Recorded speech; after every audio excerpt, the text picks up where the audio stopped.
4 plantes qui vont augmenter le sperme, la qualité qui vont augmenter le sperme, favoriser la qualité des spermatozoïdes de l'homme en cas d'infertilité. Ces 4 plantes qui vont aussi aider dans le désir sexuel pour les personnes qui n'en ont pas, ou alors aider dans le dysfonctionnement érectile pour les personnes qui se lèvent et tombent, ou qui sont mous, ou qui sentent que elles n'ont pas vraiment envie, que ce soit chez les hommes, ces plantes chez les femmes aussi. Ok. Mais attention, ce sont des plantes, ça veut dire que c'est à l'état brut, c'est-à-dire que ça contient des substances super actives. C'est-à-dire que si on abuse de ça, on aura les conséquences. Naturellement, on peut avoir la diarrhée, la douleur au ventre, mais il peut avoir des conséquences. Il peut avoir des conséquences tellement graves qui affectent les organes. Donc faites attention. Si je suis en train de faire cette vidéo, c'est parce que c'est contre c'est parce que la personne est infertile, la personne veut faire un enfant. Et c'est un traitement qui va durer peut-être sur 3 mois, le temps que les spermatozoïdes se renouvellent, parce que ça se renouvelle chaque 70 jours à 90 jours, donc environ 3 mois comme ça là. Donc du coup, après ça là, arrêtez. Naturellement, pour une première fois, je vais devoir utiliser le bord. Je vais utiliser mon téléphone parce que les noms sont un peu difficiles. Et si je vous parle de ces plantes dans cette vidéo aujourd'hui, c'est parce que ce sont des études qui ont montré que ça a fonctionné. Sinon, je ne puisse pas des choses sur Internet pour vous donner. Mais avant d'arriver aux plantes, il faut qu'on comprenne de quoi on parle. Bien que j'ai déjà fait des vidéos, c'est toujours bon de faire un rappel. Ne dit-on pas que la répétition est pédagogique ou alors la mère du savoir? Ok, on parle d'infertilité masculine lorsque l'homme a un problème, soit d'azospermie, nécrospermie, asténospermie, oligospermie, tératospermie. L'azospermie n'a pas de traitement. C'est que tu n'as pas de spermatozoïdes. Il n'y a rien vraiment qu'on puisse faire. Et souvent, c'est génétique. Les autres conditions sont, on peut résoudre cela. Même si l'homme se retrouve à avoir les 3 conditions à la fois, ce n'est pas un problème. On peut résoudre cela parce que les spermatozoïdes se renouvellent. Tout dépend du style de vie et du style de vie, de l'alimentation et tout ce que vous faites au quotidien. Donc naturellement, c'est ce style de vie qui cause le problème. Donc, on s'attendra à ce que quand un homme éjacule, qu'il y ait au moins 50 millions de spermatozoïdes ou 20 millions. On s'attendra à ce que ça ait une certaine rapidité à courir vers l'ovule. On s'attendra à ce que ça ne meure pas, que ça ne reste pas sur place. Et on s'attendra à ce que ça ait une tête et un flagelle, une queue. Mais d'autres ont souvent plusieurs têtes, ou 2 têtes, ou alors 2 queues, ont des mauvaises formes, d'autres meurent, d'autres restent sur place, ils ne bougent pas. Et là, on parle d'infertilité.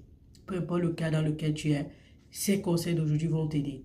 Donc, naturellement, tu peux avoir ce genre de problème parce que tu es trop avancé en âge, à partir de 35 ans, en montant 40 ans, 50 ans, parce que tu fumes, ou même si tu ne fumes pas toi-même, tu restes trop à côté des fumeurs, ou tu travailles dans un endroit pollué, tu aspires d'air pollué, ou alors parce que tu bois beaucoup d'alcool, parce que tu es tout le temps stressé, parce que tu ne dors pas assez, ou parce que tu prends trop les médicaments, les suppléments, les vitamines et autres, ou les médicaments sur la base des stéroïdes, ou alors parce que, quoi d'autre? Parce que tu places le computer sur tes jambes et ça chauffe tes testicules. Parce que vous voyez, les testicules sont ceux qui produisent les spermatozoïdes. Ils n'aiment pas la chaleur. Ou encore peut-être parce que tu mets le téléphone dans la poche. Non seulement ça chauffe les testicules, mais aussi les ondes électromagnétiques détruisent les testicules. Tu peux avoir une infection peut-être sexuellement transmissible ou une infection de la prostate qui t'empêche, qui te cause l'infertilité. Ou tu peux avoir la varicocèle qui te cause des problèmes, mais il suffit qu'on résolve le problème de la varicocèle, le problème sera arrangé,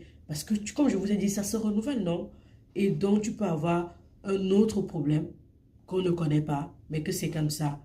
Donc, du coup, le spécialiste que normalement tu devrais rencontrer, c'est l'urologue. C'est celui qui s'occupe de ce problème chez les hommes.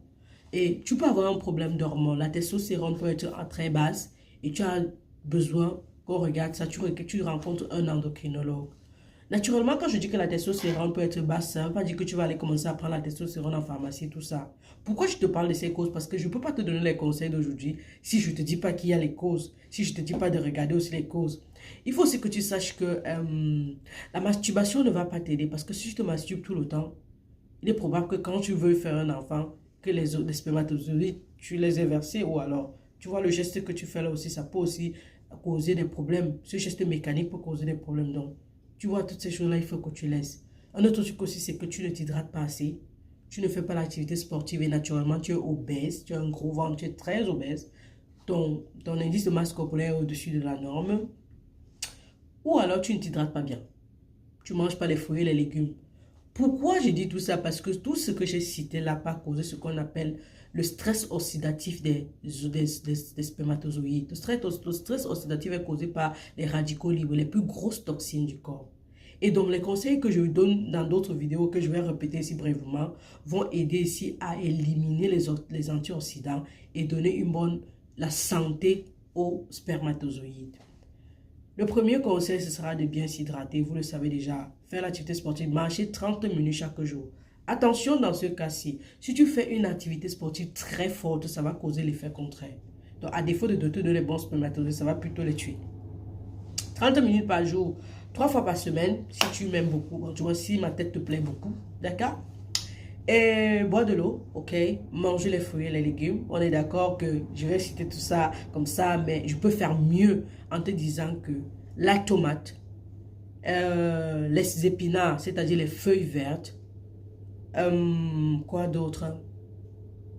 Les fruits, parmi les fruits, lesquels? Les fruits en général. Mais ce que j'ai cité là jusqu'ici, ce sont ceux qui augmentent la consistance du sperme. Oh non, mais disons plutôt les sources en vitamine C. Il y a aussi l'orange en vitamine C et toute autre chose. L'orange, mais les sources en zinc sont aussi bien pour la consistance du sperme. Et naturellement, les sources en oméga 3 qu'on trouve dans les poissons. C'est le saumon, le maquereau. Oh, attention les Camerounais, le maquereau, c'est pas ce que vous pensez. Allez taper sur Google. Vous allez voir le maquereau. Le maquereau, c'est ce que vous appelez thon. Mais le maquereau, ces huiles-là contiennent ce sont de bonnes huiles qui favorisent le sperme. D'accord. La vidéo risque d'être trop longue et à un moment donné, je peux arrêter. Donc, attendez, je vous dis que je vous donne d'abord les 3 plantes qui favorisent le sperme et je profite aussi pour vous dire comment prendre. Après, maintenant, je peux vous donner les exemples de repas si la vidéo n'est pas très longue. Donc, je prends mon téléphone naturellement et je vous parle d'abord du premier. Vous auriez entendu parler de ça, le fenugrec. Le fenugrec, F-E-N-U-G-R-E-E-K-O-C, peu importe. Ça peut être consommé sous forme d'épices. Ça veut dire que si tu fais peut-être le saumon, ton poisson au four, naturellement il faut faire au four à défaut de faire frit. Parce que quand tu fais frit, l'huile augmente l'huile de friture ou alors la friture en soi augmente les antioxydants et ça détruit plus. Donc, tu fais ça au four et naturellement, tu assaisonnes avec ton fenugrec. Ton fenugrec, tu assaisonnes avec et ton homme, la personne qui a le problème, consomme. Et il y a le maca-root. Le maca-root ici, c'est comme... c'est quoi? C'est comme les carottes, mais rond comme ça. Je vais essayer de mettre des images si je peux. Ça aussi, ça aide. Comment? Le fenugrec, comme je vous ai dit, en forme d'épices. Mais vous pouvez aussi faire attention de ne pas consommer exagérément. Utilisez comme épices simplement, je préfère. Après, si vous voulez utiliser ça autrement, faites attention à ne pas exagérer. Le macaroni, tu peux faire ça comme tu fais bouillir ça, tu manges ça comme complément avec ton poisson, par exemple. Tu as fait le poisson, tu as mis le fenugrec, tu mets le macaroni après, à côté. Tu manges. Le macaroni, c'est M-A-C-A-R-O-O-T. Je dis au cas où si je ne mets pas toutes les images parce que parfois monter les vidéos là n'est pas facile. Hein. Il y a aussi maintenant un autre truc, attendez, je vous donne le nom, le Tribulus terresti. Le Tribulus terresti, c'est une forme de feuille. Là-bas, ça vient aussi en forme de médicament, on trouve ça en pharmacie. Mais si vous avez les doutes de ce que je dis et vous ne savez pas comment vraiment prendre, allez en pharmacie, vous allez les trouver là-bas en forme de médicament ou en forme de poudre. Sincèrement. Le Tribulus terresti doit être pris entre 250 mg à 1500 mg par jour. Et on le prend en fonction de l'âge du patient. Donc ça, c'est un médicament, vous prenez ça en pharmacie et on le prend pendant 90 jours environ et on arrête. On n'exagère pas avec les doses. On prend ça pendant les repas pour éviter les problèmes gastriques. Donc, maintenant, il y a un autre qui est un peu difficile, c'est la shawanda. C'est une plante indienne, d'origine indienne, la shawanda. J'espère que j'ai bien écrit ça, la Shagwanda. Bon. En tout cas, Ashagwanda. Avec S-H. W-A-G-A-N-D-H-E. Pardon. Ça vient sous forme, c'est comme, ça vient souvent en tige comme ça là. On utilise ça pour, chez nous au Cameroun pour faire la sauce du taro. On met ça dans les sauces d'une cuillère du taro comme ça là. Cette plante là, tu peux prendre une demi-cuillerée de poudre dans le lait le matin ou alors avant de dormir. Moi, je préfère ça avant de dormir. Bon, ça c'est mon conseil. Après, si vous pouvez prendre le matin, une demi-cuillerée le matin dans le lait, dans une tasse de lait tiède, la personne boit. Et vous, je vous ai dit, c'est pour un temps. Après, vous arrêtez. Hein? Il ne faut pas exagérer. Je crois que c'est tout. Hein? Et naturellement, maintenant, si on revient aux exemples de repas, l'avocat, tout à l'heure, quand je parlais de citer les tutos, je vous avais visité un peu buté parce qu'il fallait que d'abord que je cite les noms aussi. L'avocat aide aussi. Donc, un exemple de plat que vous pouvez faire à la personne qui a ce problème, c'est quoi?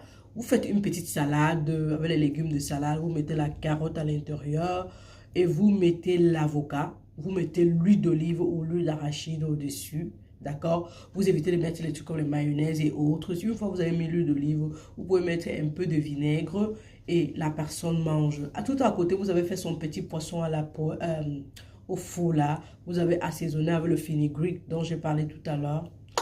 Et si la personne a bu sa tasse de lait le matin tiède avec sa poudre de ashwagandha, la personne sera OK. Vous êtes d'accord avec moi? Ça, c'est un exemple de repas. Un autre exemple de repas sera toujours le poisson à la... Vous voyez, je parle du poisson, mais vous pouvez aussi intégrer les œufs. Pardon, parce que ce sont aussi des sources, ça contient aussi des vitamines dont on a besoin, la vitamine C, le zinc dont on a besoin. Les œufs, vous pouvez faire ça bouillir ou alors frit au réveil, comme un petit déjeuner. Avec la tasse de lait, vous mettez vous assaisonnez soit avec du fenugrec ou alors... Donc, vous pouvez mettre ça dans des repas comme ça.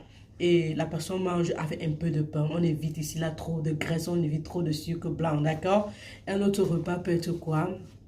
Le haricot, parce que oui, le haricot aussi booste, parce que ça contient tout ce dont on a besoin, la vitamine D, le zinc et la vitamine C. On a besoin de tout ça. La viande blanche aussi, comme la viande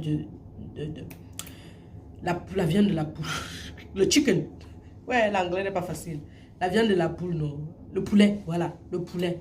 Le poulet aide aussi. Donc, c'est comme ça que vous allez faire le mixage des repas. Vous allez plutôt les bouillir, à défaut de les faire frire. La personne va les manger à temps, la personne va respecter. Au-delà de ça, maintenant, il y a les suppléments alimentaires en pharmacie. Le supplément alimentaire à base d'acide aspartique a été prouvé de fonctionner. Ce sont les études claires.